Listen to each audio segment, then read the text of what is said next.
Hey everybody, this is my first update since actually arriving in Otzenhausen. I arrived yesterday. It's a beautiful place.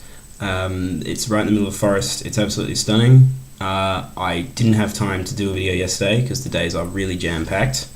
I met everybody. There are some really cool people here. There's about 37 of us altogether. We come from as far away as South Korea to America, Belarus, all over the world. It's a really, really great group of people. I feel like I'm in heaven a little bit because I'm with a bunch of international relations nerds.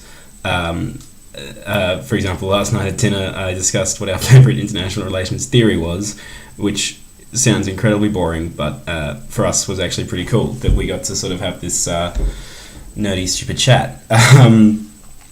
So yesterday, after we arrived, we had our first session, and we discussed the milestones of European integration. For example, after 1945, they needed to exercise control of West Germany and avoid the mistakes of post-World War I. They wanted to counterweight the Soviet Union and the communist challenge, to promote a capitalist Europe in place of a socialist one. And they wanted to be on equal footing with the US, so they decided that integrating would be better. It was also a peace project.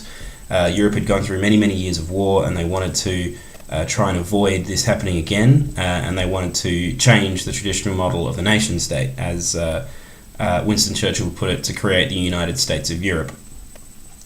It was also for economic reasons. They wanted to reconstruct destroyed industries and reorganise the economy from a war economy to a peace one, promote economic prosperity and economic cooperation as a requirement of the Marshall Plan. So the European Coal and Steel Community started in 1950, which eventually became the European Economic Community in 1957, and from then on it goes through a process of what they call deepening and enlargement. So deepening is when the economic community went deeper to a political union and a cultural union of all the different countries, and it also enlarged. It grew bigger with more countries joining and needing to learn how to deal with the diversity of interests and the capacities of more and more member states.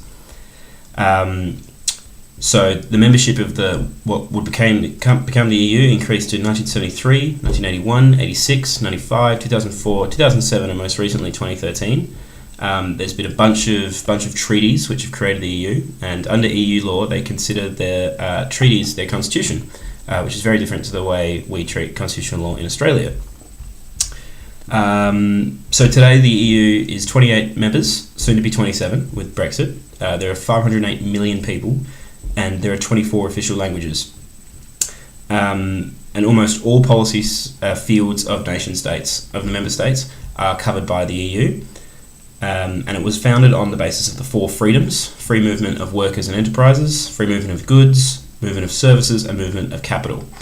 So that was the sort of introduction we got, and I realised pretty quickly I knew nowhere near as much about the EU as I thought I did. So it feels really good to be learning all this great stuff, and it feels like I'm in my first few years of uni again. It's really fun. Everybody loves to sort of hang out and get together, and all we talk about after the sessions is pretty much how good they were, how much we got out of it.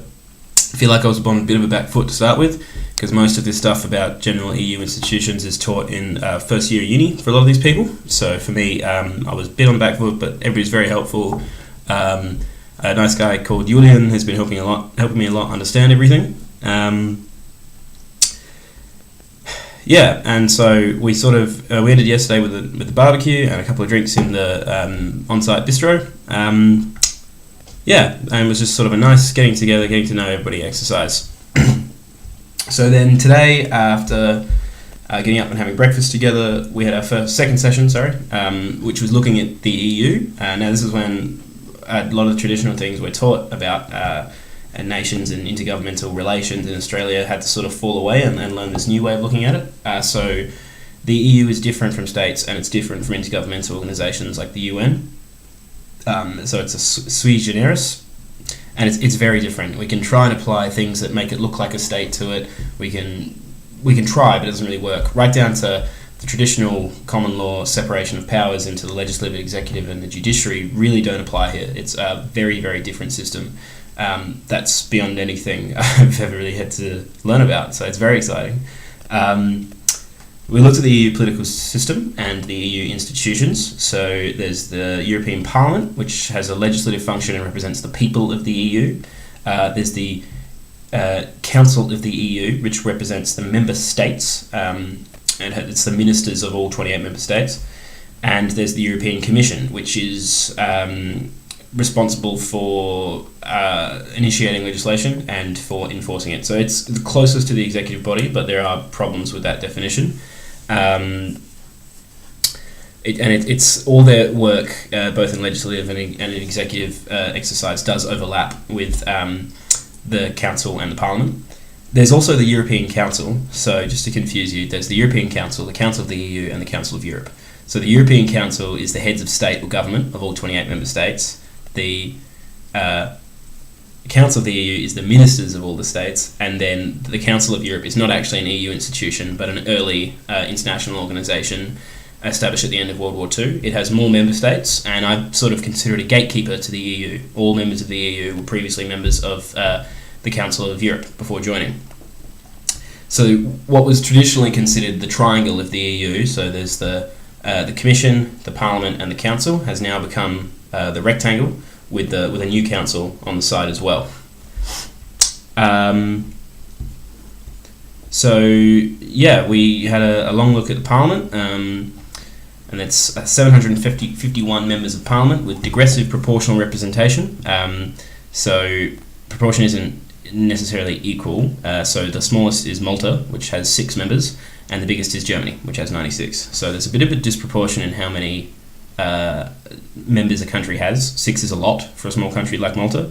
96 may seem like a lot for Germany, but it's a sizable proportion of the EU's population in one country.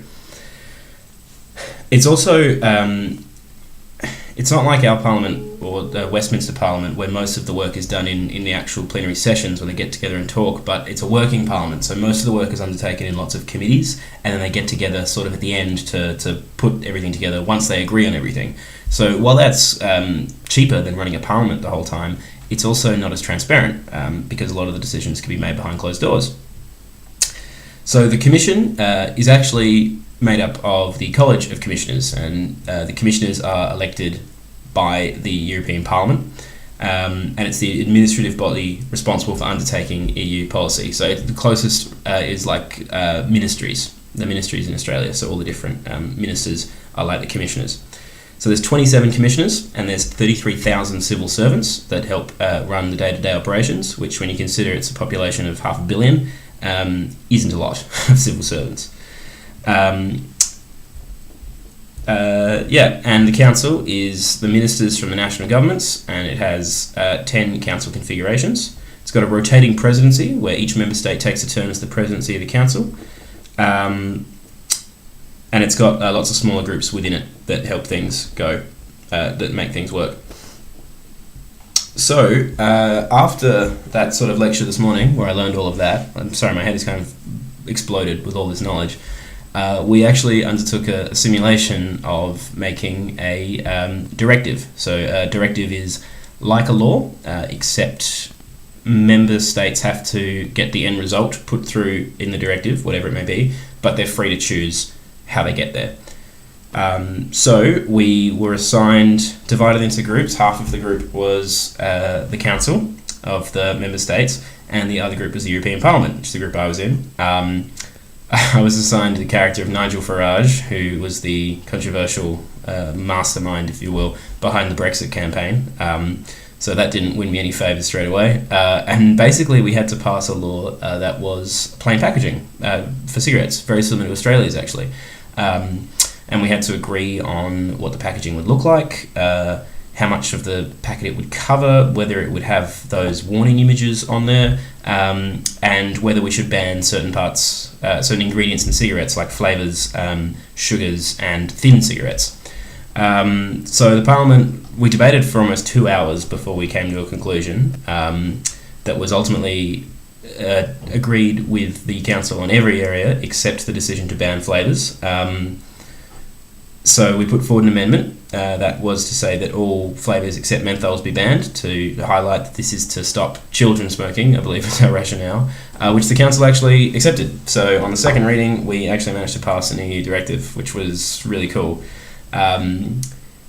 So that was a great experience. Tensions ran high in a couple of places, but we all really worked together and came to an agreement. It passed by one vote of the council, so it was tight, but it was really good. And getting to simulate that experience was a great way to learn about the EU. Like I said, I know nowhere near as much as I thought I did, but after today, I feel a lot more confident actually talking about the EU and explaining what it is. So we're off to Strasbourg tomorrow, very early in the morning, to go see the Council of Europe and the actual sitting building of the European Parliament, because they sit in both Strasbourg and in Brussels, because the original treaty states that they do, and it won't be changed because France doesn't want to lose its position as the seat of the European Parliament. So that's pretty much been the last 2 days in 10 minutes. So a lot of information. I'm going to try and do these videos a little bit better. At the moment, I'm just trying to catch everybody up so that I can get this out there before it's gone from my brain. But already I can tell this has been a fantastic experience and a really great opportunity, and I'm so glad that I got to come and experience this. And having the outsider perspective is, like I said, sometimes difficult, but also pretty useful sometimes. The plain packaging laws was a lovely coincidence that everybody appreciated my opinion being Australian, but it's generally really good to learn about the politics that we don't see, because we just are an outsider looking in. We sort of see how the EU looks on the outside, but not actually what makes it up and what constitutes the decision they make. So there's a whole side of it that we wouldn't learn about in international relations, and there's a whole theoretical side to the EU that defies everything I've learned so far. So I'm looking forward to learning more about it and hopefully explaining some of the things that are still confusing me. But we'll see. So that's it for me today, and I'll give you an update probably not tomorrow, probably the day after we get back from Strasbourg. So I'll see you then.